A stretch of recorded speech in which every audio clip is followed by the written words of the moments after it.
ela, através desse conserto, desse tikkun que ela fez, então disso vai sair Mashiach, disso vai. Mas a Hassidut fala, na verdade, é trazido, enfim, na verdade que vamos procurar a fonte depois, mas que na realidade, nesse nível de embriaguez de Lot, significa, espiritualmente falando, um nível espiritual muito elevado, no sentido que a pessoa ela não controla nada, e quem controla tudo na vida dela é Hashem. Obviamente que Lot chegou a isso, na verdade, de maneira negativa. Mas no judaísmo, isso a gente percebe bastante. No judaísmo a gente percebe bastante que as coisas muito elevadas, em geral, elas vêm de maneira... Vêm, na verdade, não vêm através de uma pessoa santa. Não vem através de uma ação santa. É algo que a gente percebe no livro de Bereshit, assim, sem dúvidas que a gente percebe algumas vezes que coisas santas vêm através, na verdade, ou de uma pessoa não santa, ou de uma ação não santa. De uma ação proibitiva, ou de uma pessoa uma pessoa que não era santa. Uma pessoa, vamos chamar assim, enfim, que não era pura. Isso começa, enfim, quer dizer, isso a gente vem até o próprio Terach, enfim, Terach era um idólatra e ele teve Avraham como filho. Nós temos aí as histórias na Torá, enfim, que Yehudá, enfim, ele acaba pecando, né? Yehudá é mais, justo de Yehudá acaba vindo depois deste casamento, Yehudá com Tamar. Então, desse casamento também irá vir o Mashiach. Yehudá, enfim, que ele tem a relação com a Tamar, que era sua nora. Então, enfim, a nora também, na verdade, é uma proibição, enfim, tanto por causa de Ibum, precisava fazer o levirato, mas era sua nora, então também incorreu aqui uma proibição. Desse casamento também vai vir o Mashiach. Nós temos a ideia de Shimon. Shimon também é, na verdade, algo... tribo de Shimon, uma tribo muito, enfim, elevada. A tribo de ele foi lá, Shimon acaba matando, enfim, faz uma ação para defender a sua irmã, acaba matando a cidade de Shem, enfim. E como ele pode fazer isso? Uma pergunta clássica, enfim, no nível de Shimon, enfim, estava... Então, também uma ação a princípio negativa, que nem o Yaakov, ele contesta, não gosta, mas se fala que para o nível de Shimon, enfim, é que esse nível que nós estamos falando é algo negativo que aconteceu, mas que passou através disso algo positivo. Nós temos mais um caso clássico com relação a Moshe Rabbeinu. Moshe Rabbeinu, ele era filho de uma mãe que estava casada com nada menos e nada mais que seu sobrinho, uma proibição da Torá, uma proibição clara da Torá de uma tia casar com o sobrinho, que não pode casar com Eshet Achiv, enfim, com a Rotaviv, não pode casar com a irmã do pai, enfim, a Yochevet, ela era irmã do pai de Abraão. Essa é outra questão, certo? Não, assim, não estava mesmo, de fato, né? Proibido ainda. Eu sei que... A gente estudou isso, certo? Que para Benei Noach não seria proibido, certo? Para Benei Noach, tia não seria proibido. Então, realmente não estava proibido pela lei. A Torá não havia sido outorgada, então por isso realmente não havia... De fato, não havia a lei da Torá, porque a Torá ainda não havia sido entregue. Mas eles já cumpriam as leis da Torá. Eles já conheciam, né? Sem dúvida. estamos falando aqui sobre uma pessoa que não morreu, como a gente falou na aula passada ou retrasada, que ele não morreu pelo próprio pecado. Era uma pessoa que não tinha nenhum pecado, porque ele morreu por causa da cobra, enfim, por causa do pecado de Adão. Mas não que... Mas ele justamente, e a ideia, isso está conectado, porque justo porque ele estava nesse nível tão elevado, ele pode casar com a sua tia, era a irmã do pai dele. Amram era filho de Kehat era um dos filhos de Levi. Levi teve uma filha mais jovem, a filha que nasceu quando eles estavam entrando no Egito. Ela estava grávida, a esposa de Levi era Yochevet. Yochevet é a filha que nasceu. E ela era esposa de Kehat, Amram e Merari. A Kehat teve 4 filhos. Um deles era Amram. Então, enfim, Amram acabou casando com a irmã do seu pai, Kehat e Yochevet. Mas o Amram justamente estava nesse nível, enfim, que acabou fazendo talvez algo que a Torá não permite, uma ação negativa. Mas justo através disso, enfim, de uma certa maneira, nasceu quem? Nasceu Moisés. Nasceu o maior de todos os líderes do povo judeu, enfim, a pessoa mais elevada, a pessoa com a maior profecia de todas, enfim, o maior gigante de todos os tempos, nasceu justamente através de algo que seria proibido pela Torá, por mais que realmente você tem razão, que era antes que a Torá foi outorgada. Enfim, tá certo. Diferente de Lot, que já tinha proibição, porque casar com incesto com filha, enfim, isso é uma proibição, isso faz parte, até mesmo é uma das 6 proibições, um dos 6 casamentos proibidos, que até um não-judeu, um Benenor também teria, proibição, mas com a tia realmente seria algo dos judeus, que foi estabelecido pela Torá depois. Mas tá bom, mas de qualquer maneira, eles a princípio cumpriam, eles sabiam da Torá, lembrar, principalmente. E aí depois nós temos também, por exemplo, tem mais um filme, ele explica a mesma ideia com relação falando da tribo de Shimon. Tem uma história lá com a tribo de Shimon, o Zimri ben Salu, a famosa história que Pinchas ele vai lá, mata Zimri ben Salu. Zimri ben Salu era um líder da tribo de Shimon, que ele estava tendo relação em público com uma rainha midianita. Cosbi Batsur era uma princesa midianita, filha de um dos reis, Tsur era o pai dela, era um dos reis de Midian, e ele lá está em público na frente de todo o povo judeu, ele tem lá, está tendo relação com ela, e relação sexual com ela, e na frente de todo mundo, enfim, ele estava com uma questão com Moisés, né, porque Moisés também estava casado com Tzipora, ele falou, por que você pode casar com Tzipora?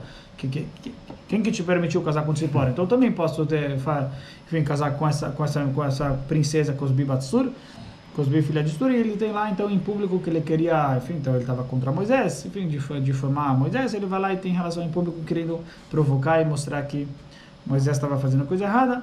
E por isso aí vem o Pinchas e mata os dois, né? Pinchas vai lá, dá uma flecha, a flecha que é uma flecha que ela tinha 2 pontas, acaba matando os dois. Até de uma forma milagrosa, enfim, que viram que justamente era no local do pecado. Foi justo no local do pecado que essa flecha atingiu e acabou, enfim, pegando os dois e assim matando eles. E obviamente que Pinchas, ele recebe uma recompensa, ele se torna correndo por conta desta ação, por conta desta atitude. Mas só que Zimri ben Salu, estamos falando aqui de uma pessoa que era líder da tribo de Shimon. E Shimon, na verdade, está num nível muito especial. Assim, é um nível... Então, como pode ser que Zimri ben Salu ia fazer isso? A gente não está, né, sem dúvida, a gente não está tratando todas as histórias que nós encontramos que essas histórias estranhas, particularmente no livro de Bereshit, mas sem dúvida depois também, elas têm uma explicação mais profunda, a ponto de que alguém que lê as histórias como uma interpretação, enfim, como algo literal, então ele está escrito, enfim, é trazido em nome de um dos livros, o Degel Machane Ephraim. Degel Machane Ephraim foi neto do Baal Shem Tov, que ele escreve que a pessoa não recebe recompensa se ela lê essas histórias, enfim, se ela lê o livro de Bereshit de maneira literal. Não é considerado porque não recebe recompensa, porque não é considerado estudo da Torá. O estudo da Torá faz parte, quer dizer, para a gente poder entender o estudo da Torá, faz parte a Hassidut, a Kabbalah, esse entendimento mais profundo. Então, e aí daqui se traz, né, enfim, que a Torá é uma só. Então não tem como você diferenciar entre o literal do mais profundo. Então por isso, estudar a Torá com o literal, sem ter a conexão com algo mais profundo, isso não seria estudo de Torá. Então por isso aqueles que estudam essas histórias de maneira literal, sem conectar isso com o lado mais profundo, as explicações mais profundas, então não recebe a recompensa, porque ele não está estudando a Torá como na verdade é o seu significado. Agora, e aí ele escreve justamente, ele escreve que esse Zimri ben Salu, ele escreve essa ideia, que esse Zimri ben Salu, na verdade, ele estava que era da tribo de Shimon, estava no nível que ele não tinha, que Hashem que estava guiando ele, para fazer isto. Que não era ele, enfim, que Hashem estava num nível que, na verdade, ele estava sendo obrigado, por assim dizer, dos céus estavam querendo com que uma pessoa, enfim, com que o líder, com que ele fizesse aquilo, com que ele fizesse isso, para depois, enfim, para que depois Pinchas ele fizesse o que fez, enfim. Mas pelo menos ele traz essa ideia que Zimri ben Salu se encontrava nesse nível espiritual de abnegação, anulação perante Hashem 100%, e Hashem que estava guiando ele para que acabasse fazendo o pecado. Quer dizer, nesse nível, então é algo realmente bastante profundo. Até com Sansão, está escrito algo parecido, que Sansão estava indo atrás dos seus olhos, ele estava indo atrás de mulheres bonitas dos filisteus, dos filisteus. E lá o versículo fala, e aí os pais estavam, enfim, os pais não estavam gostando que ele estava indo atrás de mulheres não judias, ele estava indo atrás de mulheres atraentes, enfim, de mulheres bonitas não judias, então os pais não queriam, mas o versículo fala que eles não sabiam que na verdade era de Hashem isso, eles não sabiam que era de Hashem isso daqui. Então a interpretação simples significa, quer dizer, é um versículo forte, que eles não sabiam, mas eles não sabiam que na verdade isso que Shimshon estava indo atrás de Hashem, estava indo atrás de mulheres bonitas, não dos filisteus, era na Kimet Hashem, isso aqui na verdade era de Hashem. Então, uma explicação simples é que o quê? Que Hashem queria que, não que a ação de Sansão era na verdade algo positivo, mas o versículo quer falar que na verdade Hashem queria fazer com que o Shimshon brigasse com os filisteus, quer dizer, existia aqui um propósito, existia aqui uma finalidade, Hashem queria algo, então por isso ele fez com que, então por isso, Sansão na verdade, a princípio não devia ir atrás delas, só que o que os pais não sabiam, que na verdade tinha um propósito, que no final, tudo isso ia levar, como a história acabou levando a Sansão acabar matando, enfim, acabar lutando e guerreando contra os filisteus. Proteger o povo judeu dos filisteus. Então, quer dizer, na explicação simples é que os pais não sabiam que, na verdade, Hashem tinha um propósito com isso daqui, de poder depois Sansão fazer a guerra, proteger, lutar contra os filisteus, assim protegendo e assim lutando pelo povo judeu. A explicação mais profunda desse versículo é que, na verdade, Sansão estava nesse nível. Que, na verdade, Hashem que estava, enfim, algo muito profundo. Tem um artigo, enfim, também bastante interessante sobre Shimshon, justamente nesse ponto, enfim, que é também algo realmente, enfim, formidável, muito profundo, muito bonito, enfim, falando essa mesma ideia, enfim, eu cheguei a encontrar um artigo justamente para poder basear essa minha filosofia, enfim, esse meu raciocínio, enfim, esse pensamento que a gente está criando, né, que é justamente baseado em algumas coisas, enfim, baseado em alguns, não é que está escrito diretamente esses ensinamentos, essa mensagem, mas na verdade eu vi, enfim, esse artigo sobre Shimshon, que justamente fala essa ideia, enfim, que ele estava nesse nível que não era ele que controlava a si mesmo, Hashem que estava controlando ele para fazer aquilo, e que em geral Hashem na verdade em geral ele não manifesta, não deixa que a gente viva nesse nível. E aí que vem, na verdade, essa ideia. Hashem não deixa que a gente viva nesse nível. Hashem quer que a gente viva num nível que a gente controla. Isso pode, isso não pode. Quer dizer, que existe o controle do ser humano. Que o ser humano sente o seu livre-arbítrio.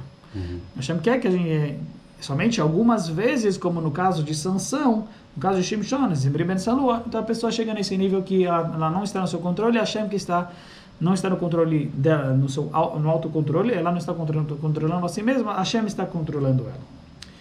E até, enfim, interessante ver com relação à cobra, porque o Dan, ele é justamente Abraha, que o Sansão era da tribo de Dan. Dan é justamente o Yaakov, ele dá uma bênção para ele, e Dan shfifon alei nachash, ele dá uma bênção para ele que ele seja como uma cobra. Enfim, o animal, né, ele tem alguns animais que ele fala para algumas tribos. E com relação a alguns até ksherim, kasher, e outros não kasher. Mas com relação a Dan, ele fala animal, a cobra.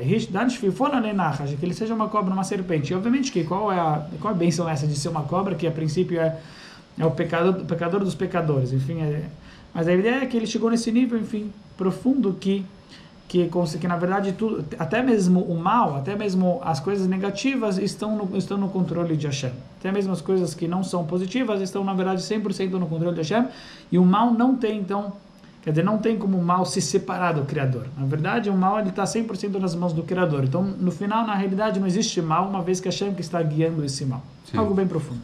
Mas que com relação, mas essa ideia aqui, Nahash, né, conhecido que Mashiach, a gente falou sobre isso, sobre a ideia do Hoshen, que Mashiach e cobra, os dois têm o mesmo valor numérico, os dois é 358.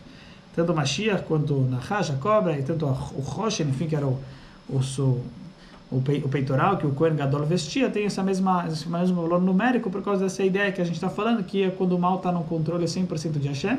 E, enfim, e não tem essa ideia, então, da divisão, né, entre o mal e o bom. Não, agora está tudo na mão de Hashem. Então, não existe, na verdade, o mal não tem essa força de ser mal. Porque, na verdade, no final, ele está debaixo do controle de Hashem. Algo super, hiper profundo, mas...